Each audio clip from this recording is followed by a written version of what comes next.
ये जानकर के बड़ा अफसोस होता है कि किसी चीटर को पकड़ करके उसके गोली मारना, ये कहां तक का इंसाफ है। एक बंदा भाग सकता है, दो बंदे भाग सकते हैं, मगर ये लगातार देखने में आ रहा है कि यहां पे जो भी चीटर को पकड़ा जा रहा है उसको गोली मारी जा रही है और या उसकी टांग तोड़ी जा रही है। इसका मतलब साफ है कि प्रशासन यहां पे प्रशासनिक तरीके से आतंक फैलाना चाहता है, जिसको कि भीम आर्मी बर्दाश्त नहीं करेगी।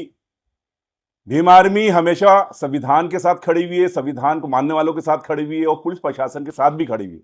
मगर अगर डिग और भरतपुर की पुलिस प्रशासन इस तरीके से तोड़फोड़ करना, मकानों पे बुलडोजर चलाना, क्योंकि वो हत्यारे नहीं है, कोई आतंकवादी नहीं है, कोई बलात्कारी नहीं है, ऐसे में ये एक अत्याचार होता है और जो लोग अत्याचार करेंगे भीम आर्मी उसके साथ खड़ी रहेगी।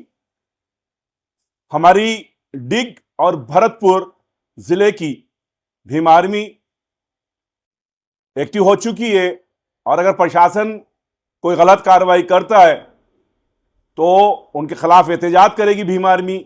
दूसरी चीज और बता दूं मैं आपको कि हमें ऐसा लगता है कि जिस तरीके से प्रशासन काम कर रहा है, ऐसा लगता है कि क्या प्रशासन ये चाहता है कि जिनके हाथ पैर तोड़े जा रहे हैं उनके परिवार वाले प्रशासन के ऊपर हमला करें। यह तो ऐसा लग रहा है कि उकसाया जा रहा है यहां की आवाम को, यहां की पब्लिक को।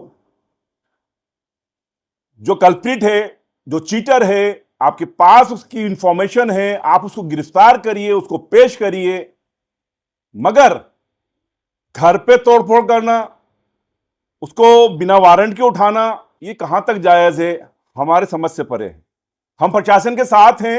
अगर प्रशासन भीम आर्मी से सपोर्ट चाहता है तो भीम आर्मी 100% संविधानिक तरीके से संविधान के लिए प्रशासन का सपोर्ट करेगी, मगर अत्याचार के खिलाफ हमेशा खड़ी होगी। और डिग और भरतपुर के हमारे भीम आर्मी के जांबाज हमेशा संविधान के तहत संविधान की रक्षा के लिए खड़े रहेंगे। और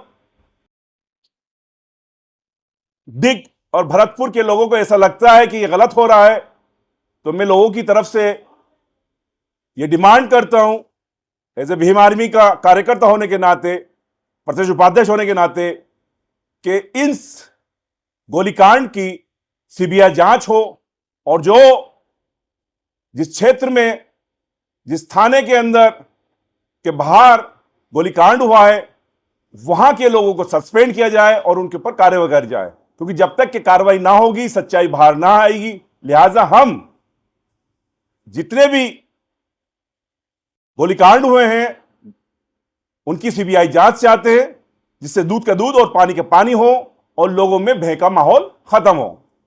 जय भीम, जय संविधान, जय जवाहर। मुझे मालूम चला और ये मैंने बताया है आपको कि जब वो बलात्कारी नहीं है, जब वो लोग टेररिस्ट नहीं है, जब वो लोग हत्यारे नहीं है, तो भाई साहब आप उनके घरों को कैसे तोड़ सकते हैं? किस बिना पे तोड़ सकते हैं? ये बिल्कुल सरासर गलत है।